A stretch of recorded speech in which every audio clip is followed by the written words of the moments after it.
Bismillahirrahmanirrahim. Dear students, Assalamu alaikum. Our today's discussion is about next most important thinker, Thomas Hil Green. Period of Thomas Hil Green was 1836 to 1882. The English idealist school belongs effectively with Green. T.H. Green belongs to English idealist school of thought. T.H. Green joined Balliol College, Oxford, and remained there till the end of his life. He was appointed first as a tutor at college. He taught history, ethics, metaphysics, logic, and history of philosophy. In 1878, he was appointed professor of moral philosophy. T.H. Green was not a philosopher, but he also participated practically in state affairs. He was elected as a member of Oxford Town Council and remained there for many years. He remained member of various commissions. He also became the president of Oxford Band of Hope Union. He also worked as an active member of Liberal Party. If we examine about his contribution, then we find out that there was a great influence of his contributions on modern idealist thinkers. T.H. Green wrote about the Industrial Revolution, capitalism, and economic individualism, on impacts of lives of working class. All these his contribution become very important. Particularly, he wrote about economic, social, and moral point of view, the division between rich and poor and between capitalist and labor class was wide. The industrial supremacy of Britain has begun to be dominated by the other European countries.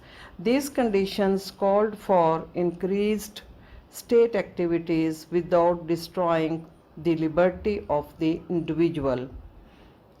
This found expression in English idealism. When we discuss about Thomas Hil Green, then we find out that T.H. Green was inspired by four different sources. He was inspired Plato's Republic, but he criticized Plato's theory of communism of family and property. Number two, he inspired by Aristotle's Ethic and Politics, and he is saying that man is by nature a social and political animal. But he also criticized Aristotle's defense of slavery. Number three, he also inspired by German idealist Kant, Hegel, and utilitarian J.S. Mill and Rousseau. And number fourth, non-conformists. All these basic sources remained influenced in his writings. His major contributions, his major works, his major books, major writings were: number one, lectures on principles of political obligation. It was published in 1882 after his death. This book contained his lectures which he delivered in 1879 to 80. His lectures provided philosophical foundation to the new liberalism and also for the state intervention in social and economic matters. Then he wrote about liberal legislation and freedom of contract. It was also published after his death, which contained the lectures delivered by Green during the year of 1880. Number 3, Lectures on English Revolution. It was also published after his death, which contained the lectures delivered by him regarding English Revolution. And number fourth, he also wrote about prolegomena or to ethics in 1883. First of all, we examine his views about the state. T.H. Green gives his theory of state in his book entitled Principles of Political Obligations. He says that the state is natural growth with an ethical end through spirit. It is a product of human consciousness. Human consciousness postulates liberty, and liberty involves rights, and rights demand state. He says that man is self-conscious and his conditions of consciousness are united by his self, which gives him rationality. He further explained that man is not only self-conscious but also consciously self-realizing. He wants to achieve self-perfection, and the liberty is the primary end to this end. T.H. Green says that individual has self-will as well as goodwill. The state can interfere in the self-will, which while it cannot interfere in realization of goodwill by performing constructive functions. Liberty can only be liberty for goodwill. Man is conscious about his self-perfection as well as perfection of others. He further explained ends of the state. Green has never considered the state as a means to itself, but as a means to an end, in spite of fact that the state was embodiment of spirit. The end was to achieve the self-perfection and full moral development of the individuals who composed of it.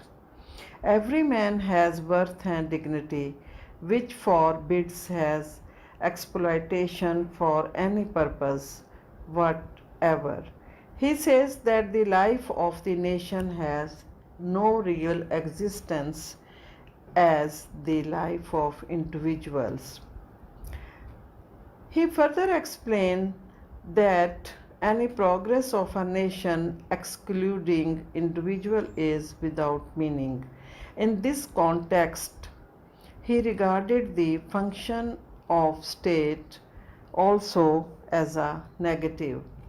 According to him, the state cannot teach morality to men, nor can make their moral, since the morality consists in its self-imposed duties.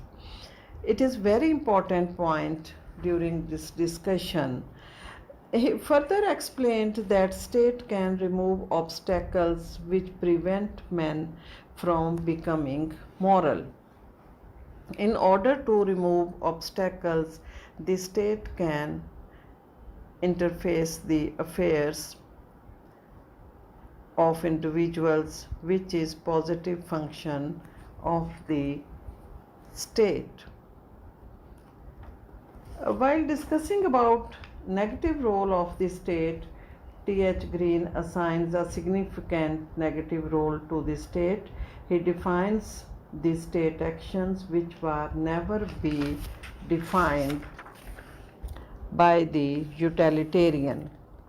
The state can do everything which will help, and it can do nothing which will hinder the free development of moral philosophy. The real function of government is to maintain better conditions of life in which morality shall be possible.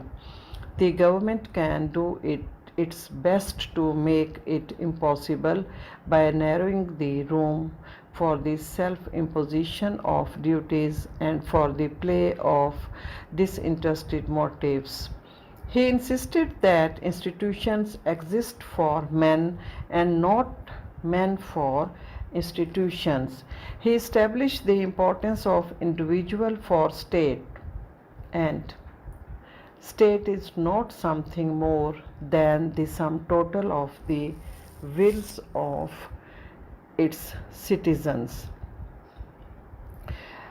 Now we discuss most important aspect, most important part of T.H. Green's philosophy, and that is about people's will.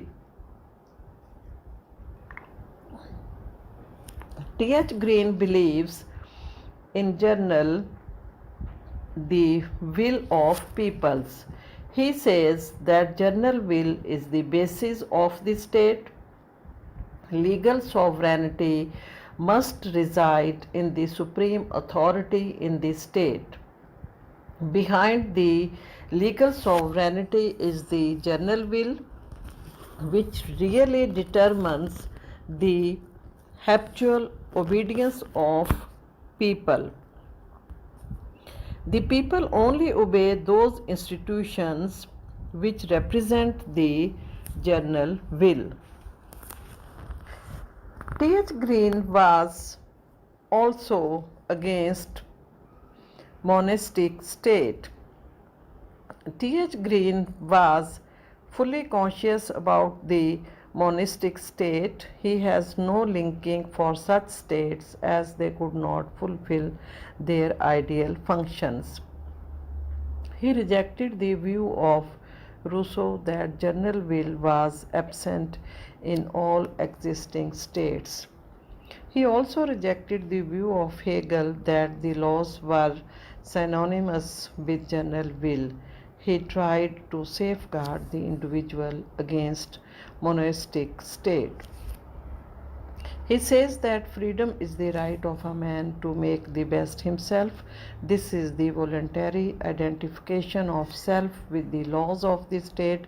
He says that will, not the force, is the basis of the state, and this is integral part of his whole philosophy. This is heart of his philosophy. So his major contribution as an idealist English thinker was his most famous quotation, will, not the force, is the basis of the state. So due to these views, he is against the monastic state. Next most important point regarding the theory of the state. T.H. Green had accepted organic theory of state only with many qualifications. He regarded the state as natural, since man is necessarily social animal. Freedom is not the absence of restraint but a process of self-development by freely obeying the rational laws and customs. The state is essentially good because it is indispensable to guide and enable men to understand their moral obligations. He taught men to see that faith in their own moral development and faith in matters of their fellow men for their particular interest. In his distinction between outward acts and inward will, between better doing and wrong doing, he gave men a far sounder criterion whereby to judge state action from the self and other regarding action. So, overall, T.H. Green explains that every state can be judged by its practical and ideal contents. It is good state if it contains the largest possible number of happy and moral human beings. Next most important point of Hegel's theory of state is that, T.H. Green, not Hegel. T.H. Green next most important point regarding the discussion of the state is T.H. Green also imposes some limitation on the state. Number one, he completely discards the absolutism of the state, and he does not conceive political organization as an end in itself. Instead, he pleads that state must aim at fuller realization of common good. Number two, the state must not be omnipotent because it has internal and external limitations. Internally, it is limited because it must confine itself to the negative function of removing hindrances to good life. Externally, the state is limited by international law. The state adjusts for each its system of rights internally, and it adjusts each system of rights to the rest externally. That is very important point of this discussion. Last, he absolutely rejects the justification of war, and state must preserve its order and peace. Now we examine his next most important part of his philosophy about individuals' rights. T.H. Green clearly spotted that state is a natural growth which, with its purposes and aims of purely ethical basis, individual rights were not the result of social contract, but these were the necessary conditions of free moral will and were presented by the crystallization of the general moral will into law. He explained that right is a certain liberty of action claimed by an individual as necessary for pursuing ideal objects and developing his capacities of reason and will. He rejected not only social contract theory and utilitarianism and its basic principles, but also the doctrine of natural rights. The idea that human being is born with certain liberties and certain vested interests in material things to use them, or that they possessed such liberties and claims in some pre-social condition and retains them as legal and moral rights after entering organized society, and that they can be compatible with his pre-social or natural rights. T.H. Green, as a great idealistic philosopher, clearly explains his views about the rights of individuals. He further explained natural rights are rights which should be enjoyed by a normally rational and moral man living in a rationally constituted society. They belong only to man capable of being influenced by the idea of a common good and are effective only in a society whose members recognize a common good as contributing to their own idea good. These are the conditions under which the realization of moral capacity of a man is made possible. A next most important part of T.H. Green's philosophy is his right of resistance. T.H. Green also gave citizens right of resistance, but with specific conditions. Ordinarily, an individual has no right of resistance against the state because all his rights emanate from the state and cannot be used to resist and destroy the state. In certain exceptional circumstances, T.H. Green gave an individual has the right of resistance against the state provided his resistance is meant for the betterment and benefit of the people. Then he explained that an individual does not have any right of resistance against a law merely because the law requires him to perform something which is in contraventions of his judgment. He must regard a definite social good as obtainable through successful resistance. He must be fully convinced that a substantial part of the community share his opinion.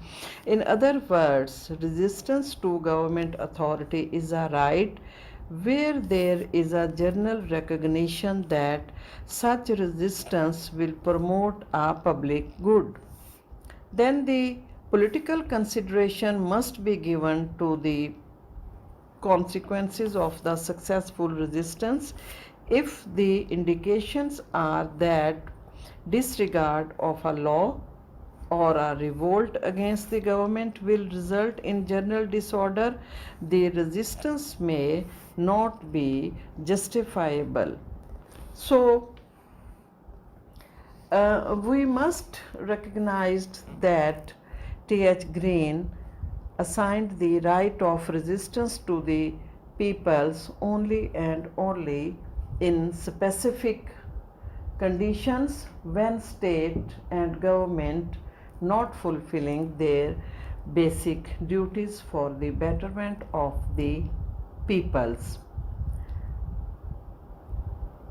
To quote the Barker, on the one hand, the rights of which Green speaks are so far related to law, and they can be and are ultimately embodied in law, and they are so few related to morality that their value lies in their services to moral end, and their source is to be found in the moral consciousness of the man. Next important right which he assigned to peoples is his right of property or his views on property. T.H. Green sports a liberal view of property.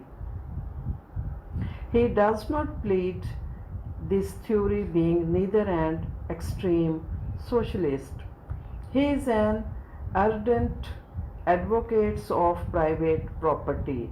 He finds the chief source of abuses of private property in the origin of land ownership and in the abundant liberties bestowed to the owners. He defended property in form of capital but attacked landed aristocracy. The capital provided the wages for laborers and remained in circulation for the use of common man. while landed aristocracy had no such utility. He regarded the inequality of property as necessary price for free action.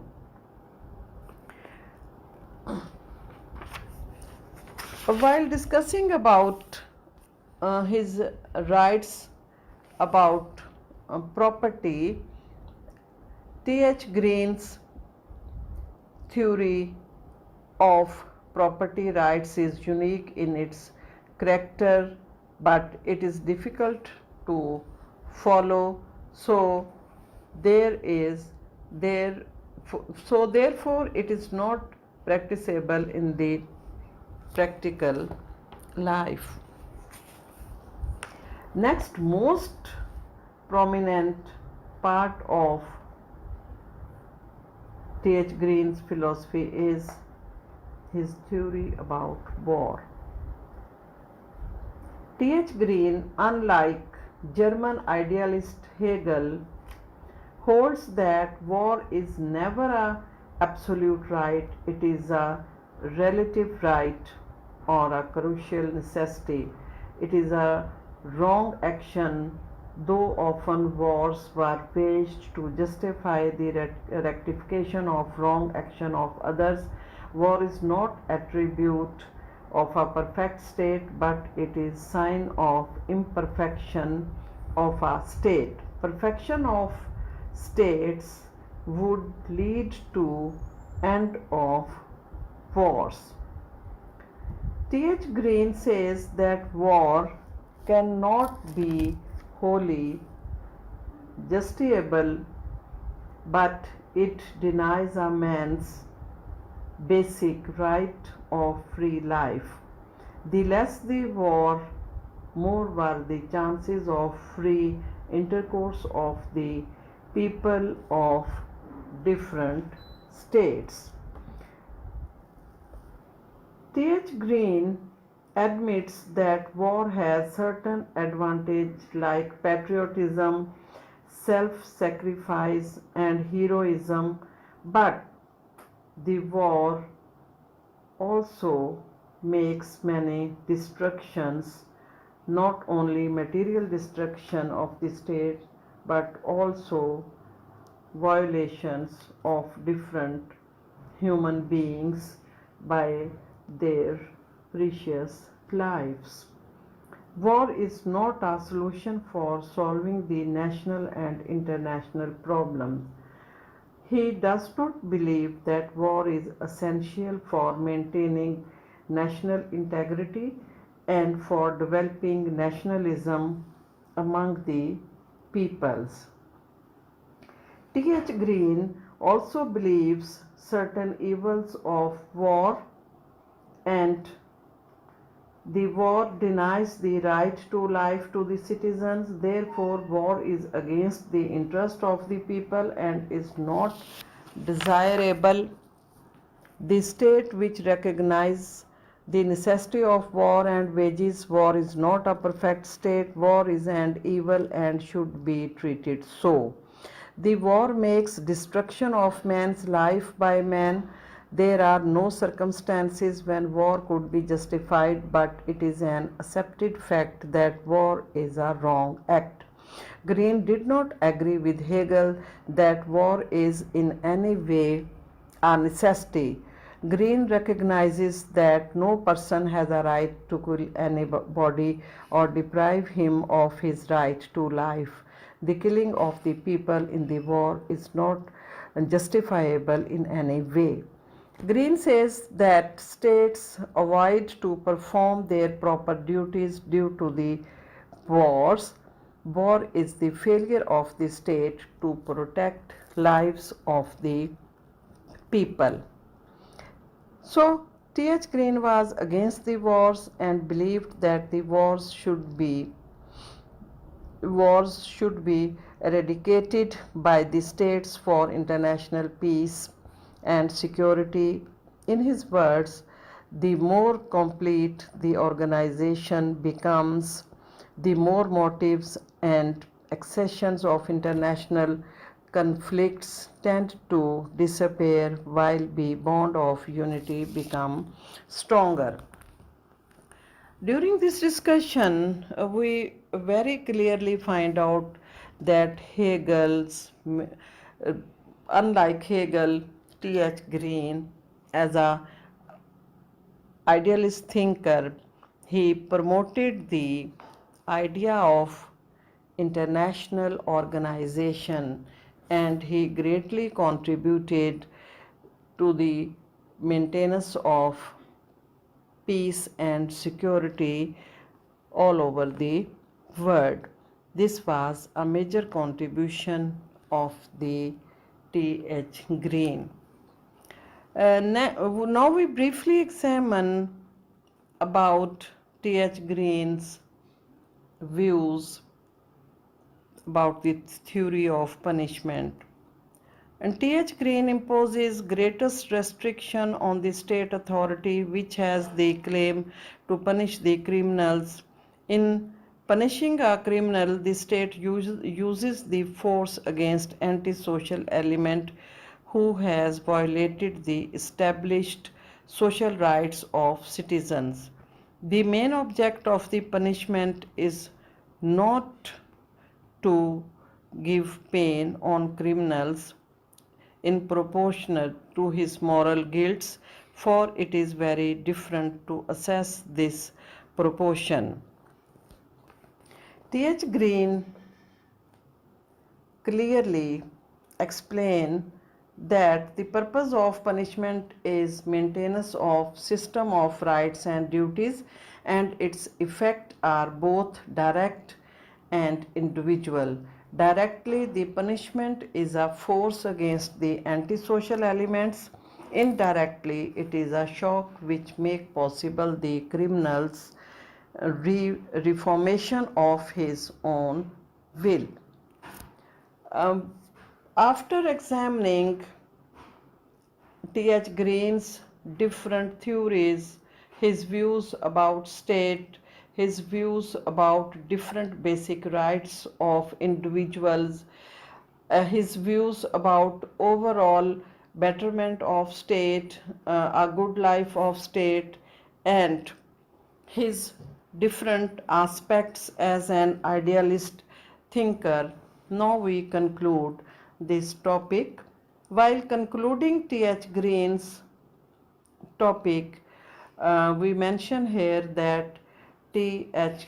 Green was deeply influenced by various political philosophers, and as I have earlier explained that his philosophy was inspired by Greek thinkers, by J.S. Mill, by Rousseau, by Hegel. So influences of different philosophers' views can be traced out in the philosophy of T.H. Green. As an English thinker, he loved traditions and wanted to adjust his ideas as well as philosophies of revolutionaries accordingly. Therefore, his political philosophy was well balanced and advanced. So, the later thinkers interpreted his philosophy according to their own convenience. T.H. Green made liberalism a faith which was the need of the time. The English people wanted to adopt liberalism without sacrificing their established customs, conventions, and traditions, and Green successfully accomplished this task. He also made individualism moral and social, and idealism civilized and safe. He idealized the state as being the association of associations, but not made it Leviathan of Hobbes. There were no pre-social rights of individuals, but the rights were the product of society. Thus, he solved the problem of rights versus state. Many writers many philosophers appreciated T.H. Green's contributions about the importance of individual rights, and particularly T.H. Green clearly explained the circumstances of industrial revolution, and in the light of that circumstances he tried his best to protect individuals all basic rights in the state. That is why he highlighted that will, not force, is the basis of the state. So that is the end of our today's discussion.